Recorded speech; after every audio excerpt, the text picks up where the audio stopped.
Everyone, जो भी मुझे इंडिया से देख रहे हैं, welcome back to my YouTube channel. और आप लोगों को पता ही है मेरा साइन ये है और मेरा नाम जो आप स्क्रीन पे देख पा रहे हैं। एक मैं आपसे क्वेश्चन करना चाहूँगी, क्या आप इंडिया से हैं? क्या आप इंडिया में बॉर्न हुए हैं? ओरिजिनली इंडिया से बिलोंग करते हैं? प्लीज़ बताइए। अगर हाँ, तो क्या आपको पता है आप अगर इंडिया में रहते हैं और इंडिया से बॉर्न हैं और इंडिया से बिलोंग करते हैं तो आपको खुद के अपने राइट्स और लॉ पता होने चाहिए, है ना। उसका सबसे बड़ा रीज़न ये है, जो आपकी लाइफ है, आपकी जो डेली लाइफ है, वो कहीं ना कहीं हमारी गवर्नमेंट से जुड़ी होती है, तो ये चीज़ें आपको पता होनी चाहिए।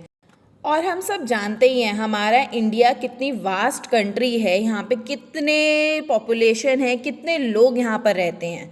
पूरी इंडिया में इतने सारे मल्टीपल स्टेट्स हैं जहाँ पे मल्टीपल लैंग्वेजेस यूज़ की जाती हैं, जहाँ पे अलग अलग रूल्स एंड रेगुलेशंस होते हैं। तो वो कैसे फॉर्म किए जाते हैं?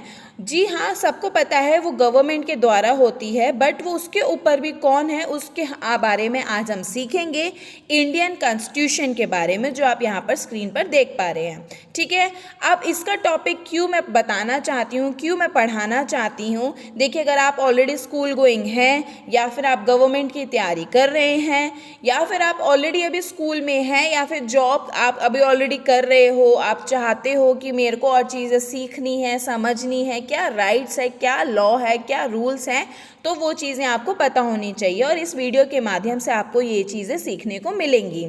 आज की जो पहली जो मैं टॉपिक शुरू करना चाहती हूँ, जो लर्निंग है, जो हम शुरू करेंगे, ऐसी और भी वीडियोस में आने वाले टाइम पे बनाऊंगी। फाइनेंशियल तो वीडियोस तो बनती रहती है, मैं बनाती रहती हूँ, साथ ही साथ एजुकेशनल वीडियोस भी होनी चाहिए, जो अब मैं शुरू कर रही हूँ। एक मेरा आपसे क्वेश्चन है, जैसे हमारी इंडिया की गवर्नमेंट है, अब वो गवर्नमेंट कैसे फॉर्म होती है, उसको कहाँ से रूल्स एंड रेगुलेशंस पता चलते हैं। वोटिंग सिस्टम हो गया, अगर कोई सरकार अच्छी नहीं है तो उसको हटाने से लेकर के उसको अपॉइंट करने तक सिलसिला, लॉ कैसे बनता है, कैसे फॉर्म होता है, सारा का सारा हमारा इंडियन कॉन्स्टिट्यूशन में लिखा हुआ है। इसके अंदर मैं बताऊं, एक रिटन डॉक्यूमेंट है जो एक्सप्लेन करता है कि गवर्नमेंट को कैसे काम करना चाहिए। आप समझिए, एग्जाम्पल के तौर पे कोई भी सरकार जो है वोटिंग के द्वारा अपनी सत्ता को हासिल करती है, ठीक, उसको कैसे अपनी सत्ता को हासिल करने का मौका मिला, वो कैसे काम करेगी, वो सब हमारे कॉन्स्टिट्यूशन में लिखा हुआ है। अब जितने भी हम पीपल ऑफ इंडिया हैं, सिटीजन्स हैं, इसको जैसे आप समझिए फॉरेन ट्रेड हो गया, जो भी सारी चीज़ें होती हैं ट्रेड से रिलेटेड, राइट एंड लॉ, सब इंडियन कॉन्स्टिट्यूशन में लिखा होता है। अब हम ये समझेंगे कि जब कोई सरकार सत्ता पे आती है तो उसकी नियुक्ति से लेकर के उसकी अगर सत्ता को गिरानी है या हटानी है तो वो कैसे होगी। ठीक, अब आते हैं, आप सबको पता है हमारे फादर ऑफ कॉन्स्टिट्यूशन को डॉक्टर B.R. अम्बेडकर जी को बोला जाता है, जो हमारे चेयरमैन ऑफ ड्राफ्टिंग कमेटी रह चुके हैं इंडियन कॉन्स्टिट्यूशन के। अब इंडियन कॉन्स्टिट्यूशन तो आपको समझ में आया कि क्या है, क्यों है।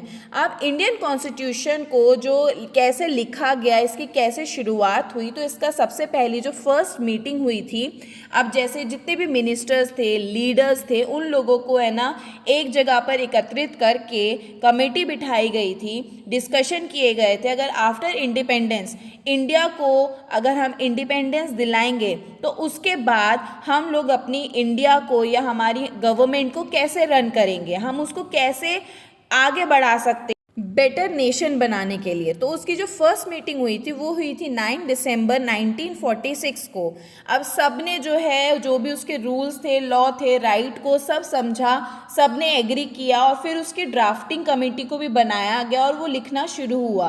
अब जो आपको मैंने पहले बताया, हमारे जो चेयरमैन थे वो थे डॉक्टर B.R. अम्बेडकर जी, जो जिनको संविधान का शिल्पकार भी बोला जाता है। अब जब इसको पूरा लिखा गया, और वो जो पूरा टाइम लगा वो था 2 साल 11 महीने 18 दिन में, ये पूरा का पूरा संविधान बन करके तैयार हुआ।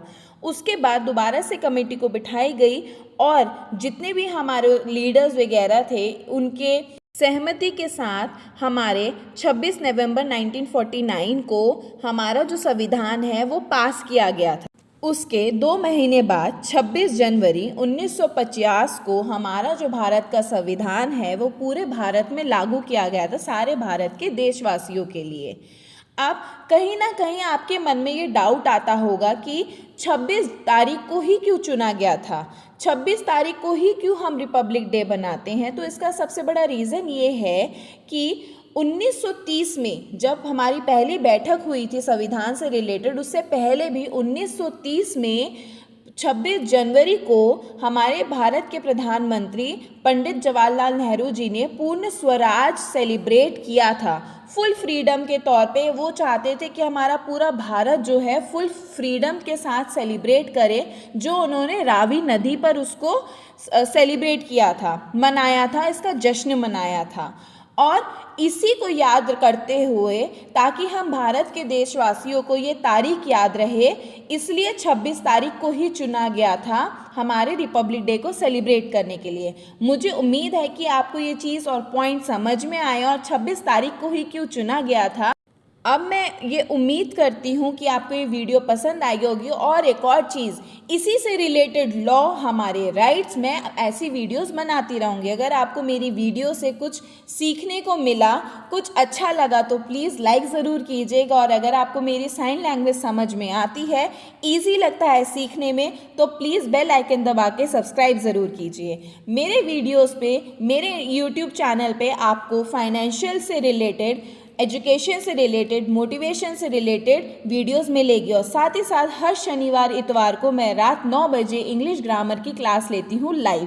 चैनल को सब्सक्राइब कीजिए ताकि हम रोज़ कुछ ना कुछ सीखें।